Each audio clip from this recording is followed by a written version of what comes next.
Joining us now, also trying to drain the swamp every day, Congressman from the 3rd District of North Carolina, that's Coastal Carolina, Walter Jones. Congressman Jones, it's always an honor to have you on our show, sir. Well, John, it's always an honor and a pleasure to be on your show, and there are a lot of issues. I appreciate you letting me talk a little bit about the JFK information when the time comes, and you also might be interested tomorrow at 8 o'clock. We're having a classified briefing on the 4 soldiers killed in Niger, so there are 2 what I think very important issues among a multitude of important issues.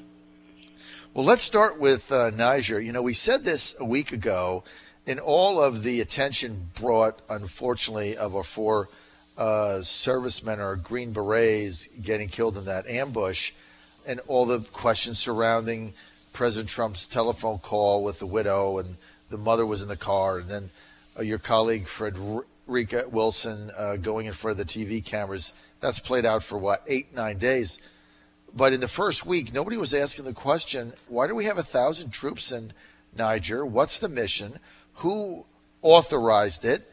Don't we have a constitution that says Congress can only authorize the deployment of ground troops? What's the deal there?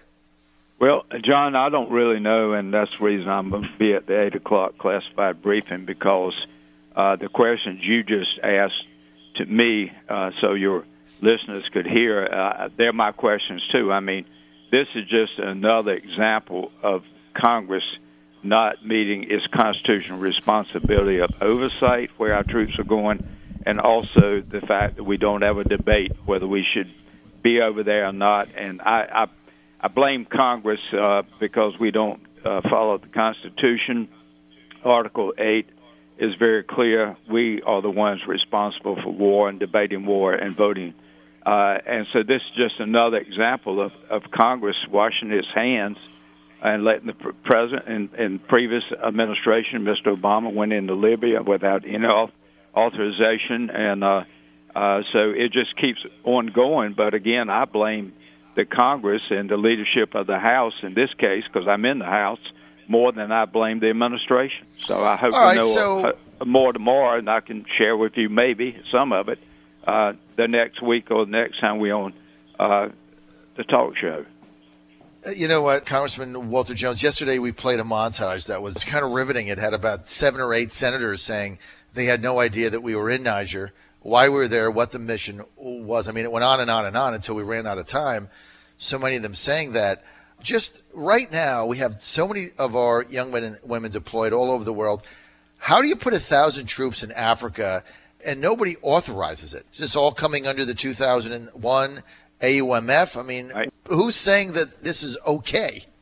Well, John, this is where really I think the Congress is indifferent and not doing its job, and I'm glad to know there's some senators but also some House members. I wrote Secretary of Defense Mattis last week and asked him some of the questions that you just asked me, and I don't know, but I have a feeling that he might be in the classified briefing tomorrow, and certainly if he doesn't cover some of this information, I, as well as some of my colleagues, will probably ask him exactly what you're asking today.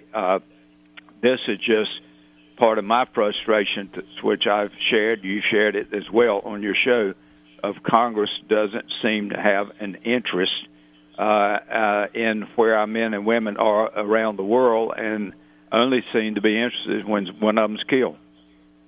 Well, it's a sad state of affairs, no doubt, and I know the 2 of us, along with Tim Kaine and others, have been fighting just to get this debate on the floor, and it's just one excuse after the other, after the other, after the other. Hopefully, sir, this will bring some attention to it. Walter Jones, let's go to John F. Kennedy, the assassination, and now the president saying that he's going to release what has remained in private. Are you in favor of the release of these documents? I actually put in 2 resolutions with Senator Grassley about 3 weeks ago. I found out from reading the book by Larry Sabato called JFK 25 Years Later that President Bush Sr. in 1992 signed a bill into law that was passed by the House and Senate, both parties, everyone voted for it, to say in 1992, 25 years from this date, that all the information on the assassination of John Kennedy will be or should be and will be made public. So I was a freshman in college when John Kennedy was killed. I was very distressed and upset about the assassination. So I've lived this long, and I know that Mr. Trump will keep his word on this, and I'll tell you why. A week ago, Thursday, I reached out to one of his friends and asked him if he would to talk to the president, and he said he would, and he's very close to the president, and so I think the president will keep his word on this, and I think the American people have a right to see the information, and if there's any agency that was complicit in the assassination of John Kennedy, so be it. I mean, let the sun shine in, let the people have the ability to find out the truth. I compare it to Pearl Harbor, I compare it to 9/11, and any time there's been a situation where the American people are upset by what has happened, they need to know the truth from their government. If you don't have the government to tell you the truth, then why trust the government? Congressman Walter Jones, do you think there's anything there? Well, you know, John, I'm not an expert. I probably read 6 or 7 books on the assassination. I think that it's hard for me to believe that Lee Harvey Oswald had the finances to go to Mexico and to Russia and all the moving around that he did. And so, yes, I think there's more to, I don't know if there's a second shooter or not, but I think there's more information that we, the American people, need to see so we can make our own decisions. Oh, look, that makes sense. So I guess when will they be released? Supposed to be tomorrow or Friday, and I think that'll be everything, right? Everything will be out, and then we'll be able to decide if there was ever anything beyond what we know now. Well, it's roughly 10,000 pages, and of course, you know, and I know that the experts like Larry Sabato, and there are a multitude of them, that they are going to certainly be ready and excited about having all the information. It's kind of like a puzzle to see how they put it all together. All right, Congressman Jones, tax reform. The president and the administration still saying, look, we're going to get this done by Christmas, but it's not even in markup. Every time something even little leaks out that might affect the lobbyists that dominate the halls of Capitol Hill right now, anything that leaks out puts the lobbyists into an absolute feeding frenzy. How will you ever get this thing passed by Christmas? Well, John, it's funny that you made the statement you did about the lobbyists attacking Capitol Hill, and I will put attacking Capitol Hill once the bill is introduced, because Paul Ryan actually said the same thing in the conference yesterday. He said, don't be intimidated by these lobbyists, because he said they're going to see more.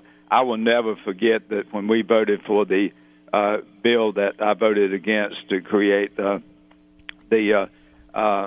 forgot the issue, quite frankly, but when I looked out, walking up to the Capitol, there must have been more lobbyists out there on the steps than there were members of Congress, and I think that's exactly what Paul Ryan is saying, that every lobbyist that doesn't want to see some change or doesn't want to see a change, they're going to be up here buttonhole members of Congress, and especially those on the Ways and Means Committee, because that's where the bill's going to come from. I wouldn't want to be. I'm not on it, and I wouldn't want to be on the Ways and Means Committee, because they're going to really get a lot of heat. Absolutely, because look, our tax code now. Get this right. You know this, yep. Congressman Jones. It's 76,000 pages. 76,000 pages. Now, who does that favor? Right? The president, one of his cornerstones of tax reform, he says, I want to simplify the system so you can do the whole thing on a page. Kind of reminds me of the old Steve Forbes flat tax, right? Put it on an index card. But who does that favor? Well, it favors the swampy elites who have the money and the resources to navigate their way around 76,000 pages, take advantage of every loophole to me, the system is just preserving itself, right? Because average working people in your district, right, they don't have access to the $500 an hour tax lawyers, all right? They don't have access to this. So they have to take whatever the standards are and try to figure it out with their accountant or H&R Block. So 76,000 pages doesn't exactly favor the working man and woman. Agreed? No, absolutely. You fully understand and articulate the swamp. You know it well. I mean, that is basically it. It's a self-preserving system. And so what happens is you have every one of these. And the reason it's 76,000 pages is all these tax loopholes, Congressman, were written in by lobbyists to favor a specific industry, a specific company, a specific action by a specific company. It goes on and on and on. So they save millions of dollars of tax money. And they pay these lobbyists to do that. And who gets stuck with the bill? Working people. I mean, this thing is the tax code of the United States is so corrupt. Well, John, you broke the story because I learned from you and I researched and looked it up. When Fox Business News said in 2016 that lobbyists spent $3 billion to influence Congress on issues, and that averaged out to about $5.8 million per member of Congress. And I said down in my Rotary clubs and other clubs, I said, well, let me tell you, your Congressman, Walter Jones, is not worth $5.8 million because I'm not going to let him buy my vote. I mean, you think about that, 5.8. And for our new listeners that haven't heard this, in 2014, lobbyists in Washington, D.C. spend $5.8 million per member of Congress in 1 year. I mean, Right. that is just, it's this unthinkable amount of money they spent. And, John, that might double with this tax bill. I mean, Well, really. I know, because everybody's special interests want to get protected, but nobody is protecting the poor, beleaguered $60,000, $50,000 American worker punching a clock. Right? That's right. They have no protection. Their jobs get shipped overseas. Wages are flat. You know, the president's always chortling about how the stock market went up to a record figure. Let me tell you the problem. 50% of the people in America, Congressman, 50%, one half, do not own a single stock. So for 50%, it has no impact. Up, down, whatever, doesn't impact them. They don't have the money to invest in the stock market. They live John, week to week. You've articulated it very well, and I've agreed with you. The middle class of America is becoming a thing of the past. You're right. They're the ones that you're talking about that are working hard, trying to take care of their families, but have little money to invest. And I see it in eastern North Carolina. And that's why this tax bill, whatever it's going to be, and I don't know what it's going to be, you'll know about as soon as I do what's in the bill, but it's got to do everything it can to enhance the opportunity of middle-income America to grow. All right, we're out of time. I want to thank Congressman Walter Jones for being with us today, Northeast North Carolina, coastal Carolina. We're going to look forward to having you back next week, giving us an update on your 8 o'clock meeting. This is the John Fredericks Show Radio Network. Stay with us. I'll be right back.